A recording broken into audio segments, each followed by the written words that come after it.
friends. My name is Arnie the Doughnut. Welcome to my story. It all started right here in the downtown bakery, home of the best donuts all around. This is a story of a big miscommunication.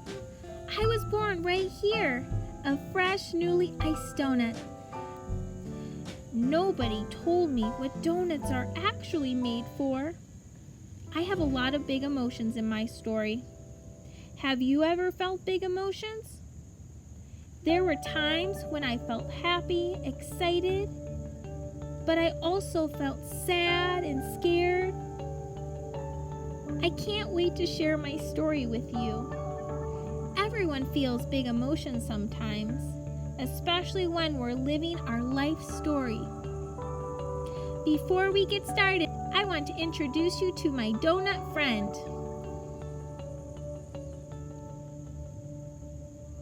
Hi, my name is Abby the Doughnut. When you see me, I might ask you questions and have you think about times you might have felt different emotions. Everybody feels emotions. That's an important part about being a human being. Thank you, Arnie, for letting me help you tell your story. You're welcome, Abby. We'll see you soon. Bye, Arnie. Thank you for joining me on this adventure today.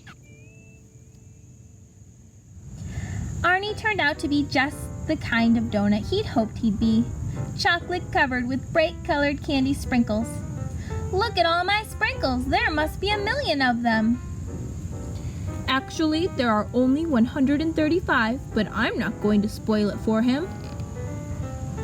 He was made very early in the morning at the downtown bakery, home of the best donuts around. Arnie was proud to be one of the best. He knew that people all over town made special trips to his bakery to buy donuts of their very own. As Arnie sat on the tray, which had just been placed in the donut case, he took a moment to reflect on the amazing things that had happened to him that morning. First, he was cut into a ring. Second, he was deep fried. Third, he was cooled. Fourth, he was iced. Fifth, he was sprinkled. And sixth, he got his name. Arnie. I love my name. Names are important, friends. What's your name? Arnie looked around and saw all sorts of donuts sitting nearby. We have the crullers, plain and French. We have the powdered donut. We have the extremely rare square donut. We have Long John, donut holes, jelly filled, chocolate zebra, the eclair, plain iced chocolate, cream filled, bear claw, various muffins, glazed, steel belted radial donut. He tried to strike up a conversation with an apple fritter on the next tray over, but she didn't seem to want to talk. How about that deep fryer? Any relation to Larry Fritter? Want to count my sprinkles? It is rather early. Maybe she's not a morning donut, Arnie supposed. It was 6 a.m. and the baker had just hung the open sign in the window. Arnie was fascinated as he watched customers stream into the bakery. One by one, donuts were chosen, placed in paper bags, and whisked away with their new owners. Some went by the dozen in giant boxes. Goodbye, Arnie yelled to each donut. Have a great trip. This is so exciting. I wonder who will choose me. Arnie was really excited when he was waiting to be chosen by a new friend. Can you think of a time when you felt excited, friends? Just then, Arnie looked up and saw a man pointing right at him. Moi. Moi. Pronounced moi is the French word for me. He learned it from moi. Before he could say another word, he was pulled from the tray and placed in a paper bag of his very own. "Thank you, Mr. Bing. Have a nice day," Arnie heard the baker say to the man. "Mr. Bing, that's a fine name," Arnie decided. "I can hardly wait to meet him." The grand exit that Arnie's imagining. "Goodbye, Arnie. I should have talked to him while I had the chance." The ride to Mr. Bing's apartment was a little bumpy. Arnie was grateful for the soft napkin the baker had so thoughtfully placed underneath him in the bag. He had never ridden in a car and wished he could look out the window to see all the sights.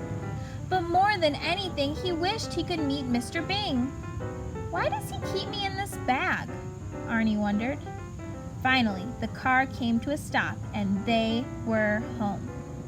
Mr. Bing carefully removed Arnie from his paper bag and placed him on a clean, shiny plate.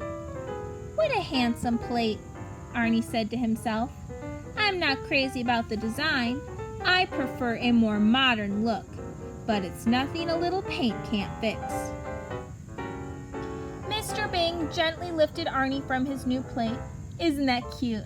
thought Arnie, as he closed his eyes and smiled. "He wants to hold me."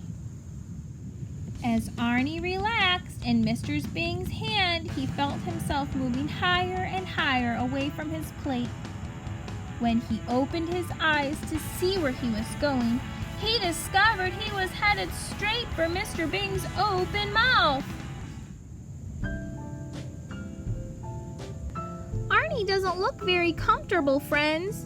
What do you think Arnie is feeling right now as he opened his eyes and looked and saw where he was headed?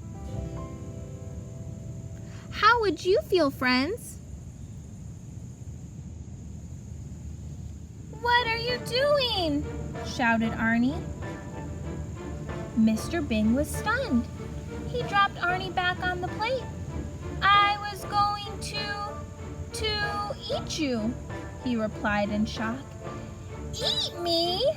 Arnie shrieked, his sprinkles flying everywhere. "Why would you do a thing like that? Do you make a habit of eating all your house guests?" No, of course not." "So why then did it suddenly occur to you to eat me?" Arnie demanded. "Well, because you're a donut. That's what donuts are for, to eat." "Do you mean to tell me you've done this before?" "Yes, I eat a donut every day," Mr. Bing said sheepishly. Arnie froze. He felt sick and frightened and angry. He thought to himself for a moment, "I must put a stop to this right away. I'll call the bakery and warn the others, whoever's left, that is." Just like Arnie, friends, sometimes we might feel more than one emotion at one time. Arnie felt sick, frightened, and angry when he got the news from Mr. Bing that he had eaten donuts before and that he wanted to eat Arnie. Is there a time when you felt more than one emotion, friends? Arnie knew that there was no time to waste and that he needed to be very sneaky in order to keep his plan from Mr. Bing. He turned to Mr. Bing and said in his sweetest voice, "Excuse me, sir, but I don't believe we've been properly introduced. My name is Arnie." Hello, Arnie," Mr. Bing stammered. "I'm Mr. Bing. It's nice to eat you. I mean, meet you." "Mr. Bing, would you be a dear and allow me to use your telephone?" Arnie asked extra politely. "Oh, well, okay," said Mr. Bing, and he handed Arnie the phone.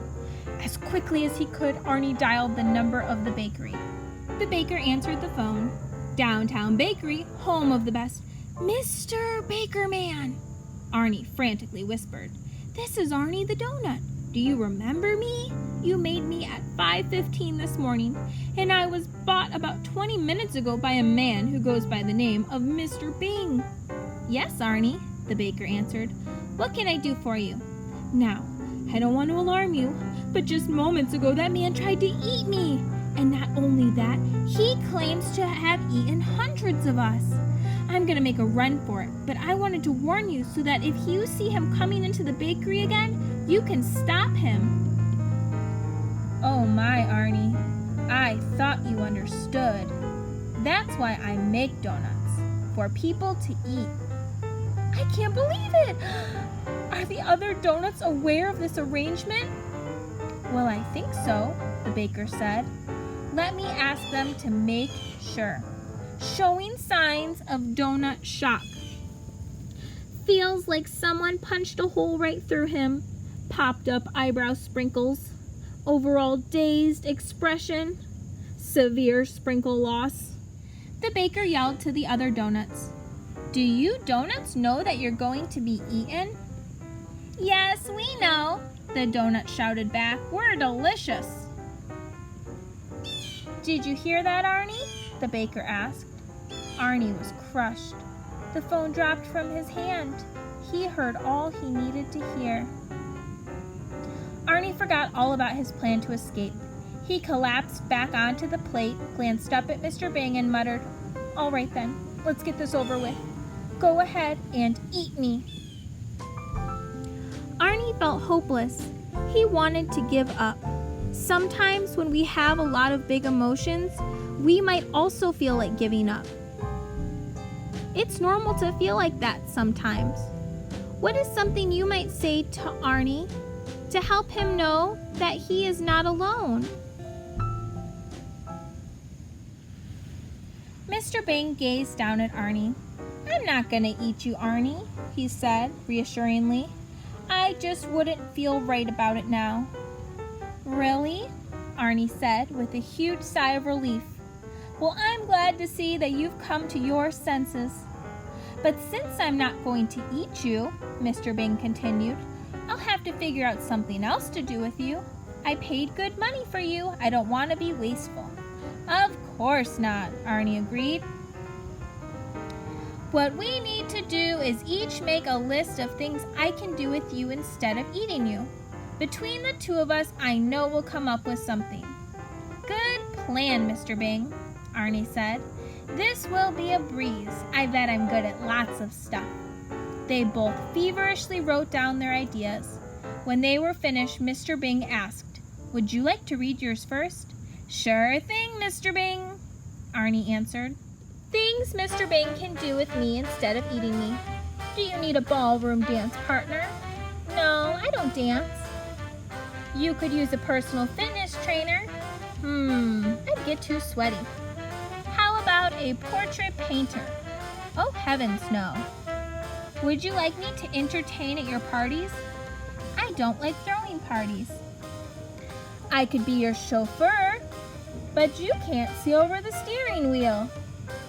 I'd make a great bodyguard. Who could you protect me from? A cookie? Alrighty, Mr. Bing, let's hear what you came up with. Okie dokie, he replied. I just know you'll like some of these. Things I can do with Arnie instead of eating him. I could use you as a pin cushion. Ouch! Oh, too painful. How about an air freshener for my car? How about not? Would you like to be a picture frame? I don't imagine so. I need a new bowling ball. Well, don't look at me. You'd make a fine paperweight. Boring. Then what about a doorstop? Try again. But there was nothing else on Mr. Bing's list. They were both completely out of ideas. Looking at their faces, friends, how do you think Mr. Bing and Arnie are feeling right now? It looks like Mr. Bing feels maybe sad or concerned. And Arnie also looks like he might be feeling a little sad.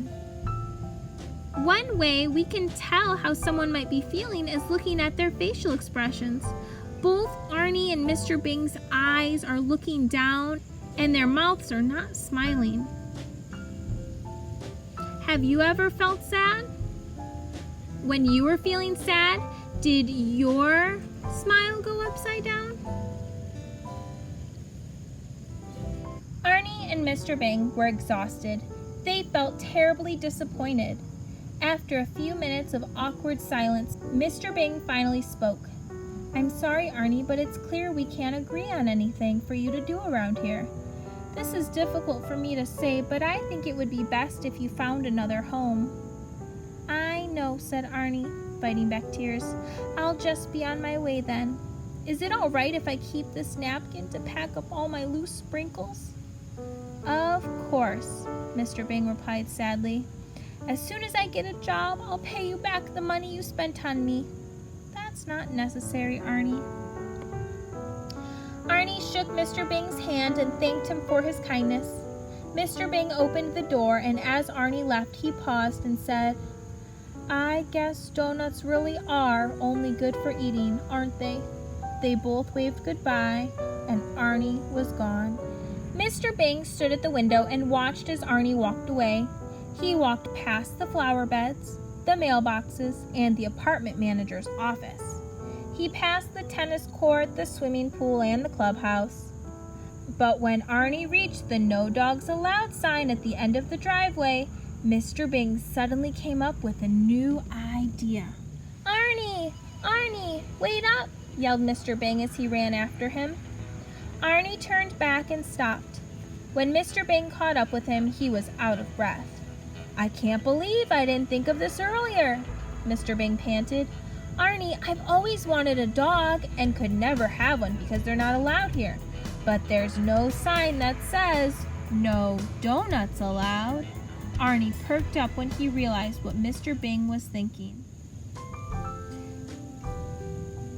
Arnie and Mr. Bing were so sad before, but I think their emotions are changing. Looking at Mr. Bing and Arnie's face, how might they be feeling now? Their eyes are looking up. Their lips are turned up into a smile. Do you think they might be feeling happy? Can you think of a time where you felt happy and your lips were turned up into a smile? Would you like to take walks and play fetch? Mr. Bing asked excitedly. You bet I would. Can you do tricks like rolling over? Rolling over? Look at me, I was made for rolling over. Well then, there's only one thing left to ask. Arnie, will you be my donut dog? Oh, Mr. Bing, I would love to be your donut dog. From that moment on, Arnie and Mr. Bing were inseparable. Arnie liked being a donut dog even better than he liked being a donut. He went through a short phase of chewing on furniture and barking at the mailman, but after a crash course in obedience school, he graduated first in his class. Everywhere the two of them went, people would stop to pet Arnie. No one had ever seen a donut dog before. Arnie and Mr. Bing had so much fun together. Arnie was the best pet Mr. Bing could ever have hoped for, and Mr. Bing was Arnie's best friend. I want to give a big thank you to Laurie Keller, who helped tell my story by writing down the words here in this book. Laurie Keller tells the stories of lots of her characters. Sometimes I make special appearances by hiding in the pages of her other books. If you like this funny story with me, feel free to look at her other works such as Scrambled States of America, Open Wide, Tooth School Inside, and Do Unto Otters.